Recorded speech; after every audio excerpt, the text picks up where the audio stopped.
परीक्षा का जंग संजीव एकेडमी के संग। तो हाँ, तो प्यारे विद्यार्थियों, कैसे हैं आप लोग?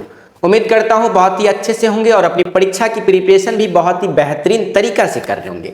उसी तैयारी को और भी ज़्यादा बेहतर करने के लिए मैथमेटिक्स के बहुत ही बेहतरीन क्लास लेकर के आ चुके हैं, जिसमें आप सभी को 10th मैथ जानते हैं ना, उसके सभी चैप्टर के ऑल फार्मूला को बताने वाले हैं। और अगर आप 10th के विद्यार्थी हैं तो जानते होंगे कि 10th मैथमेटिक्स में फार्मूला कितना इंपॉर्टेंट है। वेरी वेरी वेरी इंपॉर्टेंट है। और इस वीडियो को ध्यान से देखिएगा कि मैट्रिक बोर्ड परीक्षा देने वाले सभी विद्यार्थियों के लिए और खास करके 18 फरवरी का जो आपका एग्जाम होगा ना, उसके लिए बहुत ज़्यादा जरूरी यह क्लास है। तो अगर आप इस क्लास को देखना स्टार्ट किए हैं तो प्लीज़ पूरा देख लीजिएगा। यहाँ से बहुत सारे प्रश्न आपकी परीक्षा में छपने वाले हैं, बहुत सारे फार्मूला आपके परीक्षा में पूछे जाने वाले हैं। ध्यान दीजिएगा, अगर आप इस पूरा कंप्लीट वीडियो को देख लेते हैं तो 20 नंबर आपके पॉकेट में, 20 नंबर समझिए यहाँ से कंप्लीट हो गया। अब बात करें 80 नंबर, तो 80 नंबर का क्लास हमारे लाइव क्लास शाम 7 PM से स्टार्ट होगा और फिर गर्दा उड़ाएंगे। 100/100 की तैयारी पूरा कंप्लीट करके कल के एग्जाम में भी आप लोगों को क्या करना है,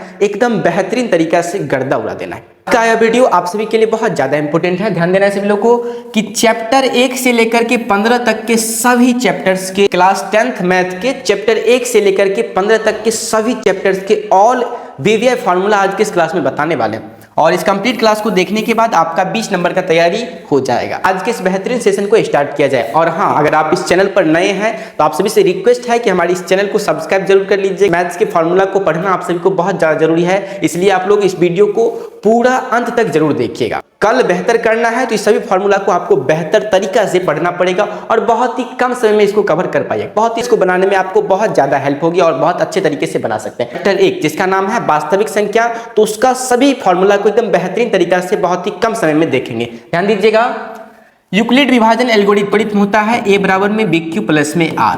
ठीक है, a हो जाता है भाज्य, फिर b हो जाता है भाजक, क्रॉस में भागफल q प्लस में शेष। मतलब भाज्य बराबर भाजक गुने भागफल प्लस में शेषफल, ये बहुत ज्यादा जरूरी है आपको HCF बनाने के लिए। ठीक है ना। नेक्स्ट, दो संख्याओं का गुणनफल बराबर HCF गुने LCM होता है। ये वेरी इंपॉर्टेंट फार्मूला है। क्या? तो दो संख्याओं का गुणनफल बराबर HCF गुने में LCM होता है। अगर बात करें आपको LCM निकालने को दिया जाए तो इसको कैसे निकालेंगे? सिंपल है सर, LCM यहाँ पर रहेगा, HCF को उधर भेज देंगे। मतलब दो संख्याओं का गुणनफल A क्रॉस B भी मान सकते हैं, A क्रॉस B बटा में HCF, सिंपल। और इसी तरह आप लोग ध्यान रख सकते हैं, अगर आपसे HCF पूछा जाए ना तो दोनों संख्या का गुणनफल बट्टा में LCM, सिंपल। और इस तरह के ऑब्जेक्टिव आपके एग्जाम में बहुत पूछे जाते हैं। तो ये दोनों बहुत ही फार्मूला यूजफुल थे, बहुत ज्यादा इंपॉर्टेंट थे। नेक्स्ट फार्मूला, संख्याओं के प्रकार है ना, टाइप्स ऑफ नंबर्स। जैसे बात करें प्राकृतिक संख्या, तो ये 1 से शुरू होने वाले गिनती की संख्या को प्राकृतिक संख्या कहते हैं। जैसा कि एग्जाम्पल देख सकते हैं 1 2 3 4 5। इसी तरह सम संख्या, वैसी संख्या जिसमें 2 से पूरा भाग लग जाए उसे सम संख्या कहते हैं। और उसका एग्जाम्पल की बात करें तो सम संख्या बाबू 2 से शुरू होता है। सम संख्या 2 से शुरू होता है, 2 4 6 8 10, इस तरह से ये सभी सम संख्या हो जाएंगे। नेक्स्ट, विषम संख्या की बात करें तो वैसी संख्या जिसमें 2 से पूरा भाग नहीं लगे, वैसी संख्या को हम लोग विषम संख्या कहते हैं। तो यहाँ पर एग्जाम्पल देख सकते हैं बाबू कि 1 3 5 7 9, ये क्या है? विषम संख्या। अगला, पूर्णांक संख्या। पूर्ण संख्या में ऋणात्मक संख्या शामिल कर दिए जाने पर जो संख्या प्राप्त होती है उसे पूर्णांक संख्या कहते हैं। सिंपल सा, और एग्जाम्पल इस तरह से देख सकते हैं। नेक्स्ट पर ध्यान दीजिएगा, पूर्ण संख्या, तो 0 से शुरू होने वाले गिनती की संख्या को पूर्ण संख्या कहते हैं। भाज्य संख्या देख लीजिएगा बाबू, है ना। देखिए, इस सभी के एग्जाम्पल बहुत ज्यादा मैटर करता है, क्योंकि एग्जाम्पल आपके ऑब्जेक्टिव में पूछे जाते हैं बहुत तरह के। जैसे आपसे पूछे जाएंगे प्रथम सम संख्या और विषम संख्या के। यहाँ पर देखिए, यहाँ पर आपसे ऑब्जेक्टिव में पूछा जाएगा बाबू, ऑब्जेक्टिव में क्या, प्रथम सम संख्या और विषम संख्या का गुणनफल बताइए। तो प्रथम सम संख्या को ध्यान से देखें तो सर 2 है, 2 इंटू में प्रथम विषम संख्या सर जी 1 से शुरू होता है तो 1 गुना बराबर में 2। तो ये सभी फैक्ट्स आपके ऑब्जेक्टिव में बहुत ज़्यादा यूज होंगे, इसलिए बाबू पूरा वीडियो को जरूर देखिएगा। और अगर वीडियो पसंद आए तो इस वीडियो को अपने दोस्तों में एक बार शेयर कर दीजिएगा। बाकी आप तो पूरा इसको कंप्लीट करके ही जाइएगा, बहुत ज्यादा इंपॉर्टेंट। हाँ, अगला पर ध्यान दीजिएगा। नेक्स्ट है आपके पास भाज्य संख्या। भाज्य संख्या किसे कहते हैं? तो वैसी संख्या जो एक और स्वयं के अलावा किसी और संख्या से विभाजित हो जाए तो उसे भाज्य संख्या कहते हैं। और यहाँ पर एग्जाम्पल ध्यान दीजिएगा 4 से भाज्य संख्या शुरू होता है और अभाज्य संख्या एक और स्वयं के अलावा किसी और संख्या से विभाजित नहीं हो उसे अभाज्य संख्या कहते हैं। और अभाज्य संख्या 2 से शुरू होता है, 2 3 5 7 11। और प्रथम भाज्य, ये ऑब्जेक्टिव पूछा जाता है, प्रथम भाज्य और अभाज्य संख्या का गुणनफल तो 4 × 2 बराबर में 8 हो जाएगा। ठीक है ना बाबू, इस तरह से देख लीजिएगा। अब ध्यान दीजिएगा, सह अभाज्य संख्या। सह अभाज्य संख्या वैसी संख्या, ऐसी 2 या 2 से अधिक संख्या जिसमें एक के अलावा कोई और संख्या सार गुणनखंड नहीं हो। जैसे 5 7 की बात करें तो इसमें सिर्फ एक ही गुणनखंड होगा, 2 3 में इसमें भी एक ही गुणनखंड होगा। नेक्स्ट, परिमेय संख्या बहुत ज्यादा इंपॉर्टेंट है। वैसी संख्या जिसे p/q के रूप में लिखा जा सकता है उसे परिमेय संख्या। और यहाँ पर इसका एग्जाम्पल जैसे √4 हो गया, ये बाहर निकल के 2 हो जाएगा परिमेय, 7/5 ये हो जाएगा परिमेय संख्या। यस, 3 है परिमेय संख्या। और अपरिमेय वैसी संख्या जिसे p/q के रूप में लिखा नहीं जा सके उसे अपरिमेय संख्या कहते हैं। जैसे √5 √a में रहेगा बेचारा तो ये अपरिमेय संख्या हो जाएगा। इस दोनों टाइप के भी प्रश्न परीक्षा में पूछे जाते हैं। नेक्स्ट, वास्तविक संख्या। परिमेय तथा अपरिमेय संख्या के संग्रह को ही वास्तविक संख्या कहते हैं। यहाँ पर जैसा कि एग्जाम्पल है।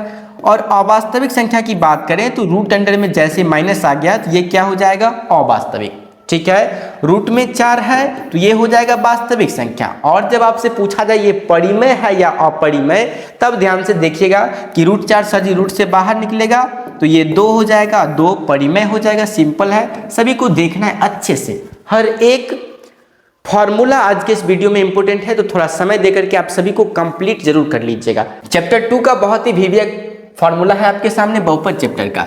जैसा कि रैखिक बहुपद पहला आता है, रैखिक बहुपद, तो एक घात वाले बहुपद को रैखिक बहुपद कहते हैं। जैसे 2x + 3 कैसा बहुपद हो गया, ये सर जी रैखिक बहुपद। ax + b की बात करें तो ये कैसा बहुपद, तो ये भी हो जाएगा रैखिक बहुपद। ठीक है ना। नेक्स्ट, द्विघात बहुपद। ये भी सिंपल है सर जी कि 2 घात वाले बहुपदों को द्विघात बहुपद कहते हैं। 2 घात वाले बहुपद को द्विघात बहुपद कहते हैं। जैसे ax² + bx प्लस में c क्या हो जाएगा, ax² + bx + c क्या हो जाएगा, ये सर जी द्विघात बहुपद हो जाएगा। ओके, नेक्स्ट, त्रिघात बहुपद। तो 3 घात वाले बहुपद को त्रिघात बहुपद कहते हैं। इसका व्यापक पूछा जाता है, ऑब्जेक्टिव में व्यापक पूछा जाता है त्रिघात बहुपद का व्यापक। तो ax³ प्लस में bx² + cx + d, इसको अच्छे से याद रखिएगा। अगला पर फोकस कीजिए। हाँ, ये शून्य हालांकि 4 चैप्टर में पूछा जाता है ना। द्विघात सूत्र ये दिया गया है। द्विघात सूत्र क्या होता है, x = -b + √under b² - 4ac/2, ये होता है 4 चैप्टर में, ये फॉर्मूला हो जाएगा। ठीक है, बाकी इस सभी फॉर्मूला को ध्यान से पढ़ लीजिए। क्या कि शून्य का योगफल जो कि होता है अल्फा + बीटा, और अल्फा + बीटा और फॉर्मूला -b/a। शून्य का गुणनफल होता है सर जी अल्फा × बीटा, जिसके बदले फॉर्मूला c/a हो जाता है। अब बात करें त्रिघात बहुपद में क्या, तो अल्फा + बीटा + गामा बराबर -b/a।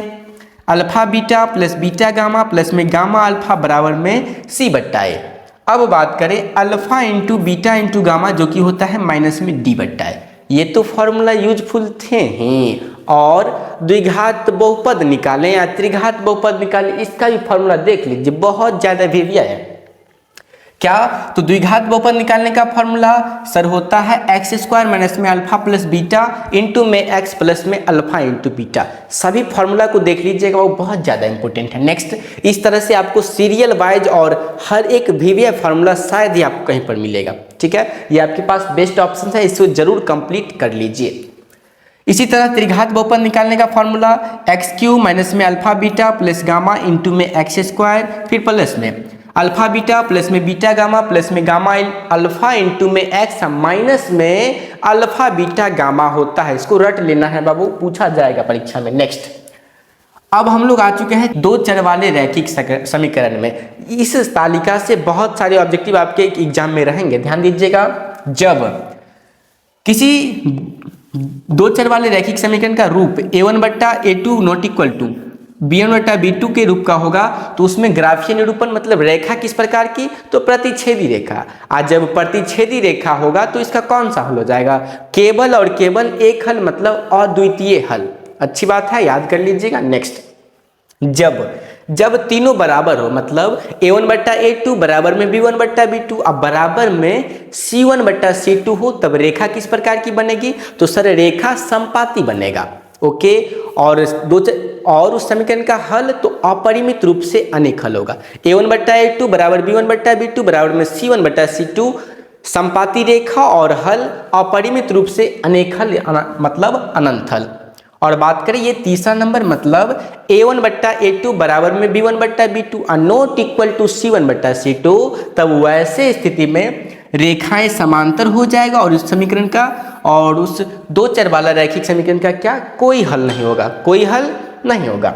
इस तीनों को आप अच्छे से रट लीजिए बाबू, परीक्षा में फिक्स है कि पूछा जाएगा। नेक्स्ट, अब हम लोग द्विघात समीकरण चैप्टर 4 में आ चुके हैं। द्विघात समीकरण चैप्टर 4 सभी चैप्टर के एकदम वीवीआई फार्मूला बताएंगे और 15 चैप्टर तक के सभी फार्मूला बताएंगे। ध्यान रखिए, ये द्विघात बहुपद निकालने का फार्मूला एक्स स्क्वायर माइनस में अल्फा प्लस बीटा इंटू में एक्स प्लस में अल्फा इंटू बीटा।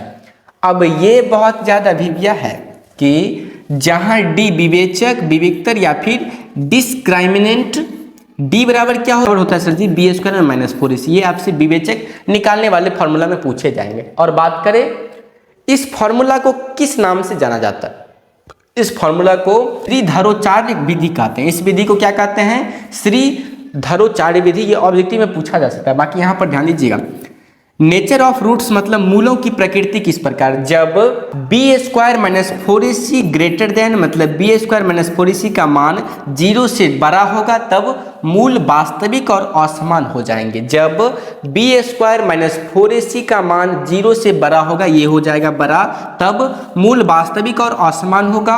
अब 2 नंबर पॉइंट पर 2 नंबर फॉर्मूला पर ध्यान दीजिए, जब बी स्क्वायर माइनस 4ac बराबर 0 होगा तब क्या, तब सर द्विघात समीकरण का मूल वास्तविक और समान होगा। जब विविक्तर या फिर बी स्क्वायर माइनस 4ac बराबर 0 आ जाएगा तब मूल वास्तविक और समान होगा। थोड़ा अच्छे से समझिएगा बाबू, ठीक है। और क्या सर जी, तो और जब d का वैल्यू 0 से छोटा हो, d लेस देन 0 मतलब माइनस में आ जाए, मान लीजिए कोई वैल्यू माइनस में आ गए, ठीक है ना, तब दो मूल काल्पनिक मतलब दो अवास्तविक मूल हो जाएंगे। नेक्स्ट पर ध्यान दीजिएगा, अब हम लोग चैप्टर 5 में आ चुके हैं। चैप्टर 4 के यही formula very very very important है। और एक द्विघात सूत्र बताए थे ना, द्विघात सूत्र बाबू, द्विघात सूत्र कौन कौन जानते हैं, द्विघात सूत्र एक बार हमारे साथ बोलिएगा। ये होता है सर जी एक्स बराबर minus b plus minus root under b square minus में 4ac या बट्टा में 2a। इसको रट लीजिएगा बाबू, बहुत परीक्षा में पूछा जाता है। यहाँ से 2 मार्क के क्वेश्चन आपसे एग्जाम में पूछा जाता है 2 नंबर में, है ना। बाकी बहुत आसान है, आप लोग अच्छे से पढ़ लीजिएगा और याद भी होगा आप लोगों को। यहाँ 15 चैप्टर कंप्लीट करके जाना है। एपी मतलब अर्थमेटिक प्रोग्रेशन में समांतर श्रेणी के सभी वीवीआई फार्मूला को अभी तुरंत पढ़ेंगे सर, है ना, भागना नहीं है बाबू, आज एग्जाम है। अगर छोड़ के जो तुम जाओगे बड़ा पछताओगे, है ना। यही मौका है, यही लास्ट मौका है। अगर आप इसे गंवाते हैं तो बहुत पछताओगे कल एग्जाम के सेंटर में और एग्जाम में जब बैठोगे तब। तो ये सभी फार्मूला को बिल्कुल अच्छे से कवर कर लीजिए, वेरी इंपॉर्टेंट है, ध्यान दीजिएगा। एपी का एनवा पद मतलब एन जब निकालने को बोला जाए ना तब क्या फार्मूला, ए प्लस में एन माइनस 1 इंटू में डी। जब अंत एन निकालने को दिया जाए तो एन बराबर ए प्लस में एन माइनस 1 इंटू डी होता है। और डी निकालने का फॉर्मूला a2 माइनस a1 होता है, ये आप लोग जान लेंगे। डी होता है सर सारवंतर, ठीक है, डी क्या होता है, सारवंतर। चलिए नेक्स्ट, ये दोनों फॉर्मूला बहुत ज़्यादा इंपॉर्टेंट। एपी के n पदों का योगफल मतलब Sn बोला जा रहा है। एपी के n पदों का योगफल क्या होता है, तो सर जी Sn होता है। और Sn बराबर n बट्टा 2 इंटू में 2a प्लस में n माइनस 1 इंटू में d, ये फार्मूला होता है। और एक फार्मूला इस तरह से भी होता है n बट्टा 2 इंटू, सुनिएगा गौर से, a प्लस में an और an का ही दूसरा नाम l है मतलब अंतिम पद। तो इस चीज़ को आप लोग ध्यान से रखिएगा। ये दोनों फार्मूला आपके लिए इंपॉर्टेंट है और ये तो इंपॉर्टेंट है ही। an बराबर a plus n minus 1 into d, पदों का योगफल निकालने के लिए Sn बराबर n बट्टा 2 इंटू में 2a प्लस में n माइनस 1 इंटू में d, रट लीजिएगा बाबू। अपने दोस्तों में शेयर जरूर कर दीजिएगा इस वीडियो को, ठीक है ना, प्लीज़ शेयर जरूर कर दीजिएगा। अगला देखिए, ये सभी फॉर्मूला जब आप कंपटीशन में एग्जाम देंगे ना, कंपटीशन में मतलब 10वीं के बाद 12वीं के बाद जब आप सरकारी नौकरी का तैयारी करेंगे तो उसमें ये यूज होगा, ठीक है। बाकी इस पर अभी एक बार नज़र दे दीजिए, बाकी ज़्यादा नहीं देना है, नहीं तो ये आपको भटका देगा। बाकी कल एग्जाम है ना, एग्जाम देने के लिए आपको उस पर ध्यान में आ चुके हैं। और ऐसे ये चारों फार्मूला, ये 4 बता रहे हैं, 4 में से 2 फिक्स, 2 नंबर यहाँ से आपके परीक्षा में कंप्लीट। 5 4 के 4 भी पूछे जा सकते हैं, लेकिन 2 नंबर हम फिक्स कर दे रहे हैं, ये पूछा जाएगा। क्या? तो साइन ऑफ क्वाड्रेंट मतलब कोटि का चिन्ह प्रथम चरण का होता है सर जी प्लस प्लस, प्रथम चतुर्थांश का प्लस प्लस, द्वितीय चतुर्थांश का माइनस प्लस होता है सर जी, तृतीय पाद का मतलब तृतीय चतुर्थांश का माइनस माइनस, और चतुर्थ पाद का प्लस माइनस। आपसे पूछा जाएगा कि जैसे 6,-8 है ये किस चतुर्थांश में स्थित है, तो यहाँ पर चिन्ह आप लोग देखिएगा प्लस माइनस और जो कि चतुर्थ पाद में स्थित हो जाएगा। बहुत ये महत्वपूर्ण प्रश्न है आप सभी के लिए, बहुत ही महत्वपूर्ण आपके परीक्षा के लिए, जरूर अच्छे से पढ़ लीजिएगा। नेक्स्ट देखिए, 2 बिंदु दिए जाएंगे, उस दोनों बिंदु के बीच दूरी निकालने के लिए दिया जाएगा, बहुत ज्यादा महत्वपूर्ण है। देखिए फॉर्मूला होता है इसके बदले रूट अंडर x2 माइनस में x1 का होल स्क्वायर प्लस में y2 माइनस y1 का होल स्क्वायर, और इसी तरह इसको ऐसे भी लिख सकते हैं, कोई दिक्कत नहीं है, रूट अंडर x1 माइनस में x2 का होल स्क्वायर प्लस में y1 माइनस y2 का होल स्क्वायर, दोनों में से कोई लिख सकते हैं, कोई बात नहीं है, ठीक है। नेक्स्ट, जब भी आपके पास एक बिंदु दिया जाए और उसका दूरी मूल बिंदु से निकालने को दिया जाए तो उसके बदले फॉर्मूला यूज करना है root under x square plus y square, है ना। ये फॉर्मूला आपके ऑब्जेक्टिव के लिए बहुत ज्यादा काम की है, ऑब्जेक्टिव में बहुत पूछे जाते हैं। आपसे पूछा जाए 2 बिंदु दिए जाए और उसको मिलाने वाली रेखा को m अनुपात n के अनुपात में अंतर विभाजित करने वाले बिंदु का नियामक। अंतर विभाजित तो ये हो जाएगा mx2 प्लस में nx1 बट्टा में m प्लस n और my2 प्लस में ny1 बट्टा में m प्लस n, और बहिर्विभाजित में कुछ नहीं करना, सिंपल सा रहेगा और चिन्ह बदल देना है, माइनस कर देंगे। नेक्स्ट देखिए, 2 बिंदु दिया जाएगा और उसके बीच मध्य बिंदु का नियामक बताने का मतलब मध्य बिंदु का निर्देशांक निकालने के लिए फॉर्मूला बहुत पूछे जाते हैं। x1 प्लस में x2 बट्टा में 2 और y1 प्लस y2 बट्टा 2 होते हैं, ये बहुत ज्यादा इंपॉर्टेंट है और एकदम आसान सा। नेक्स्ट, त्रिभुज का क्षेत्रफल निकालने वाले प्रश्न परीक्षा में पूछे जाते हैं। त्रिभुज का क्षेत्रफल निकालने वाले क्वेश्चंस परीक्षा में VVF क्वेश्चन है और ये आपके एग्जाम में पूछे जाएंगे, याद रखिएगा बाबू। ये होता है 1/2 इंटू में x1 into y2 minus y3, त्रिभुज का क्षेत्रफल निकालने का फॉर्मूला, प्लस में x2 इंटू में y3 माइनस में y1 और प्लस में x3 इंटू y1 माइनस में y2, ये होता है त्रिभुज के क्षेत्रफल निकालने का फॉर्मूला, बहुत ही आसान सा है। नेक्स्ट, और ये बात को आप लोग अच्छे से याद रखिए कि 3 बिंदुएं संरेख होने के लिए क्या होगा, त्रिभुज का क्षेत्रफल शून्य होगा, ठीक है। त्रिभुज का क्षेत्रफल कब शून्य होगा, जब 3 ऐसी कंडीशन में त्रिभुज का क्षेत्रफल शून्य हो जाएगा, इस तरह से। अगला पर ध्यान दीजिए, त्रिभुज का केंद्रक निकालने का फॉर्मूला, त्रिभुज के केंद्रक निकालने का फॉर्मूला होता है x1 प्लस में x2 प्लस में x3 बट्टा में 3 और y1 प्लस में y2 प्लस में y3 बट्टा में 3, त्रिभुज के केंद्रक निकालने का फॉर्मूला। इसको भी याद कर लीजिएगा, ये ऑब्जेक्टिव में भी और प्लस सब्जेक्टिव में भी पूछा जाता है। नेक्स्ट, अब हम लोग त्रिकोणमिति चैप्टर में आ चुके हैं, जहां पर आपको बहुत ही बेहतर तरीका से इसके फॉर्मूला को पढ़ना है, क्योंकि त्रिकोणमिति चैप्टर से बहुत ज्यादा क्वेश्चंस ऑब्जेक्टिव और सब्जेक्टिव पूछे जाते हैं और ये बहुत ज्यादा इंपॉर्टेंट चैप्टर और सभी के सभी फॉर्मूला इसका याद करना आप लोगों को बहुत ज्यादा जरूरी है। ध्यान दीजिएगा सभी विद्यार्थी, त्रिकोणमिति मतलब त्रि प्लस कोण प्लस मिति, 3 शब्दों को जोड़ करके बना है। त्रि का मतलब 3, कोण का मतलब कोण और माप का मतलब मिति, जिसे आप इस तरह से समझ सकते हैं। नेक्स्ट पर ध्यान दीजिए, और इस तरह से भी आप समझ सकते हैं, जब इस कोण की बात आए, जब हम लोग थीटा में इस कोण को लेंगे तो ये हो जाता है आधार, ये हो जाता है लंब और 90 डिग्री के सामने कर्ण कहते हैं, और फॉर्मूला हो जाता है क्या, कर्ण बराबर होता है रूट अंडर लंब स्क्वायर प्लस में आधार स्क्वायर। इसी तरह अगर आपसे P बराबर पूछा जाए मतलब लंब बराबर, तो ये हो जाएगा रूट अंडर कर्ण स्क्वायर माइनस आधार स्क्वायर। इसी तरह अगर आपसे आधार बराबर पूछा जाए तो ये हो जाएगा सर जी कर्ण स्क्वायर माइनस में लंब स्क्वायर। इसको याद कर लीजिएगा, बहुत ज्यादा VVI है। Next, sine theta into cosec theta एक होता है, ये आप लोगों को याद रखना है, sine theta into cosec theta एक होता है, बहुत अच्छा।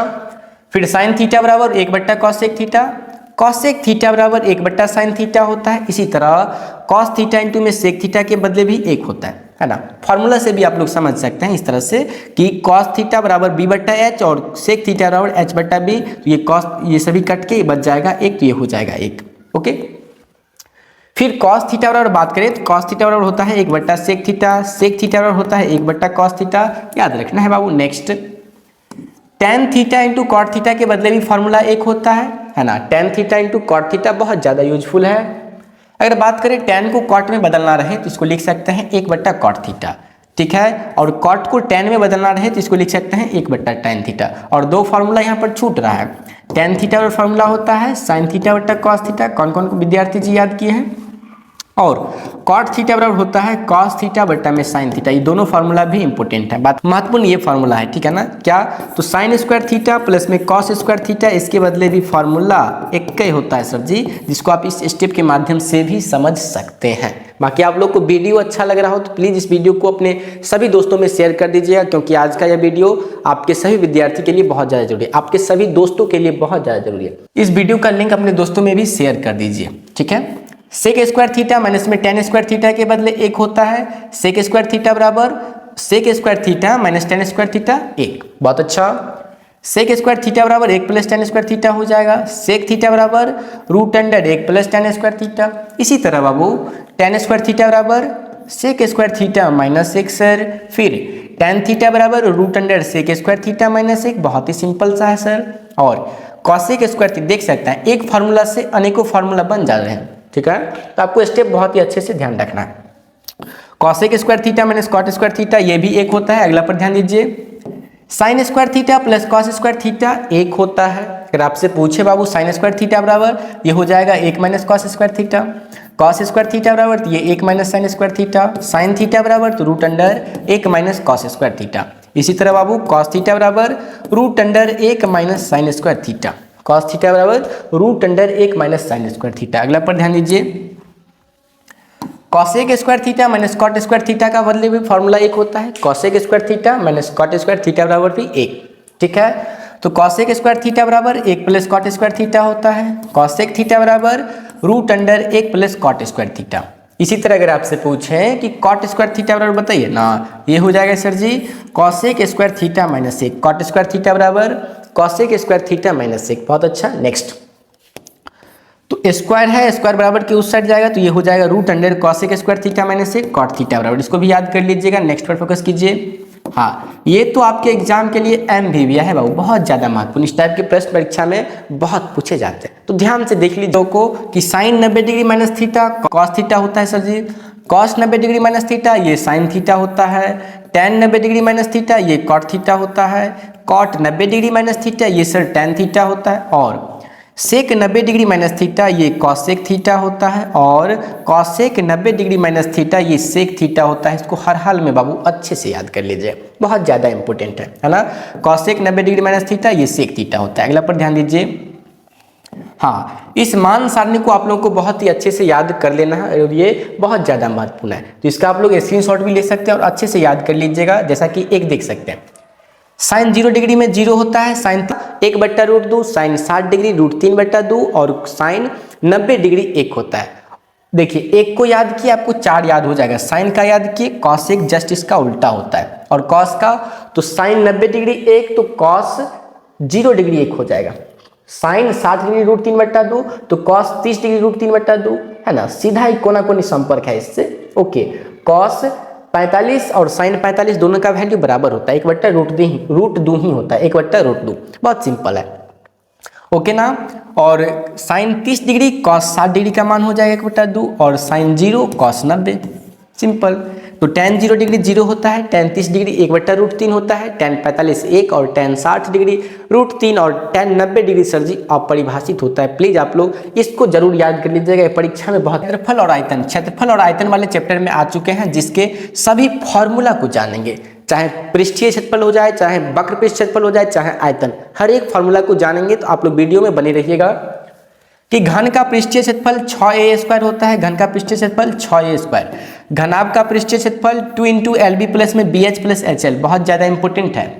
बेलन का वक्र पृष्ठ क्षेत्रफल तो ये हो जाता है सर जी 2πRh, बेलन का वक्र पृष्ठ क्षेत्रफल 2πRh। नेक्स्ट, बेलन का कुल पृष्ठीय क्षेत्रफल तो ये होता है सर जी 2πr × में r प्लस h, बेलन का कुल पृष्ठीय क्षेत्रफल 2πr × में r प्लस h। नेक्स्ट पर ध्यान दीजिए, शंकु का वक्र पृष्ठ क्षेत्रफल ये होता है सर जी πrl। l क्या होता है, l तिर्यक ऊंचाई, और l बराबर फॉर्मूला होता है रूट अंडर में r² प्लस h², ठीक है ना जी।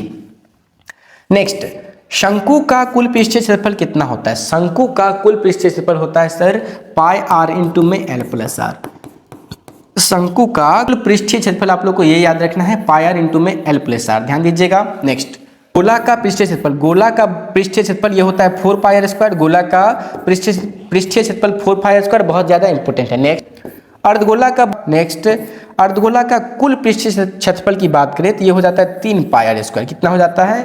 3 पाई स्क्वायर। ये सभी के सभी फार्मूला बहुत ज़्यादा इंपॉर्टेंट। नेक्स्ट पर अब आप लोग आयतन को जान लीजिए, है ना। सभी के आयतन भी बहुत पूछे जाते हैं, एग्जाम ऑब्जेक्टिव में भी पूछे जाते हैं, ध्यान दीजिएगा। बाकी घन का विकर्ण बराबर क्या होता है? घन का विकर्ण बराबर ये होता है सर जी √3 है। इसको जान लीजिए, ये दोनों में से एक पूछा जाएगा और घर जाएगा।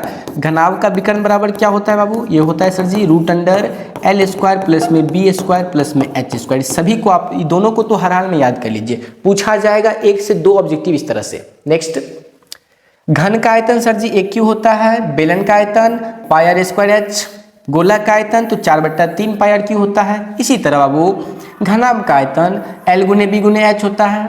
फिर शंकु का आयतन 1/3 πr²H शंकु का आयतन होता है। फिर बाबू बात करें अर्धगोला का आयतन, तो अर्धगोला का आयतन 2/3 πr³ होता है ना। तो इस सभी आयतन को भी आप लोग याद कर लीजिएगा। आप प्लीज़ आप सभी से रिक्वेस्ट है कि हमारे इस चैनल को सब्सक्राइब जरूर कीजिए और इस वीडियो को अपने सभी दोस्तों में शेयर कीजिए। जितने भी आपके दोस्त हैं सभी के पास प्लीज़ शेयर जरूर कीजिए, ठीक है ना बाबू। नेक्स्ट,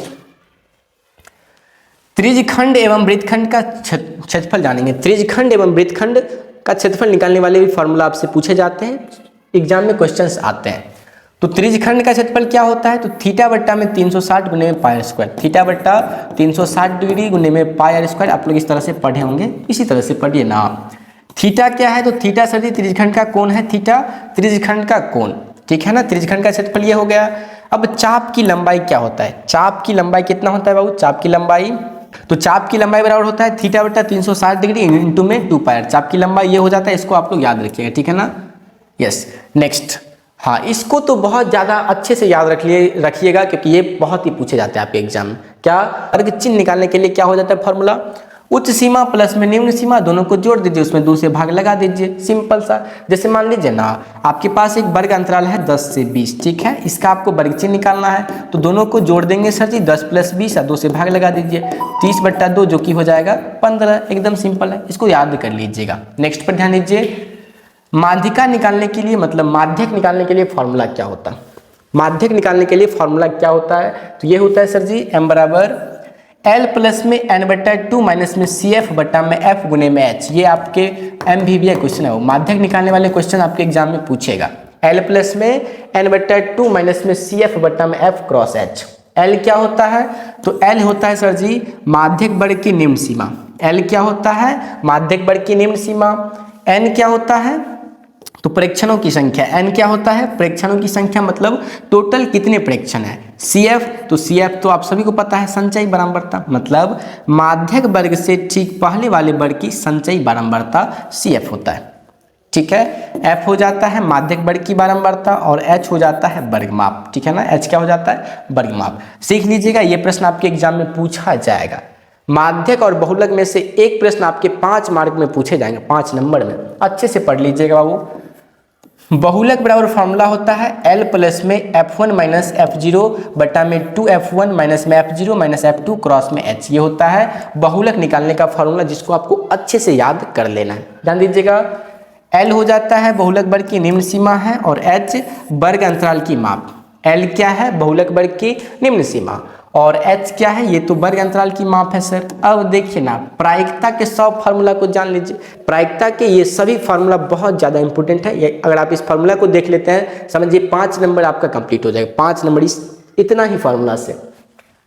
प्रोबेबिलिटी पर हम लोग काम करेंगे कि किसी घटना E की प्रायिकता बराबर E के अनुकूल परिणामों की संख्या बटा में संभव परिणामों की कुल संख्या।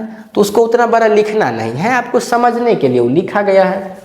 तो आपको सिंपल सा यूज करना है P = NE/NS, P = NE/NS। और इस तीनों पॉइंट को ध्यान दीजिए, इस तीनों में से 2 प्रश्न नहीं तो एक प्रश्न फिक्स है कि आपके एग्जाम में आएगा। क्या है सर? तो ये है कि असंभव घटना की प्रायिकता 0 होती है, असंभव घटना की प्रायिकता 0 होती है और निश्चित घटना की प्रायिकता 1 होती है। असंभव घटना की प्रायिकता 0, निश्चित घटना की प्रायिकता 1 और प्रायिकता का अधिकतम मान 1 होता है। प्रायिकता का अधिकतम मान कितना होता है? 1 होता है, ठीक है ना बाबू। तो इस सभी फार्मूला को आप लोग अच्छे से याद कर लीजिएगा। इस सभी फार्मूला को आप लोग बहुत ही बेहतर तरीका से और बहुत ही अच्छे से याद कर लीजिएगा। आज के इस वीडियो में हमने आप लोगों को पूरे मैथ के चैप्टर 1 से लेकर के 15 तक के सभी VBI फार्मूला बता दिए हैं उम्मीद करता हूं कि सभी का आप लोग अच्छे से रिवीजन कर लिए होंगे। अब आप लोगों को सभी क्वेश्चंस को, सभी वीवीआई क्वेश्चंस को अच्छी तरह से बनाना है, तो इसके लिए हमारे चैनल को सब्सक्राइब करिए, संजीव एकेडमी यूट्यूब चैनल को, ठीक है ना। वहां पर आप लोग को कल 18 फरवरी के एग्जाम के लिए बहुत बेहतरीन तैयारी क्लास शाम 7 PM में कराया जाएगा, जिसे आप ज्वाइन कर लेते हैं तो यकीन मानिए आप बहुत ही बेहतर एग्जाम में कर पाएंगे। तो मिलते हैं आप सभी से नेक्स्ट क्लास में। तो प्लीज़ हमारे इस चैनल को सब्सक्राइब जरूर कर लीजिए और अपने दोस्तों में, एक बार आप सभी से रिक्वेस्ट है कि अपने दोस्तों में इस वीडियो को शेयर जरूर कर दीजिए। वीडियो अच्छा लगा हो तो इस वीडियो को लाइक करके अच्छा सा कमेंट जरूर कर दीजिएगा। और बाकी बाबू इस वीडियो के सभी फॉर्मूला को अच्छे से याद कर लीजिएगा। आप सभी को बोर्ड परीक्षा की ढेर सारी शुभकामनाएं। बोर्ड परीक्षा में आप मैथ में जो है ना, मैथ में 100 में 100 नंबर लाए, हमारी तरफ से ये शुभकामनाएं। Very good, thank you so much आप सभी को इस क्लास में जुड़ने के लिए। बाकी मिलते हैं नेक्स्ट क्लास में।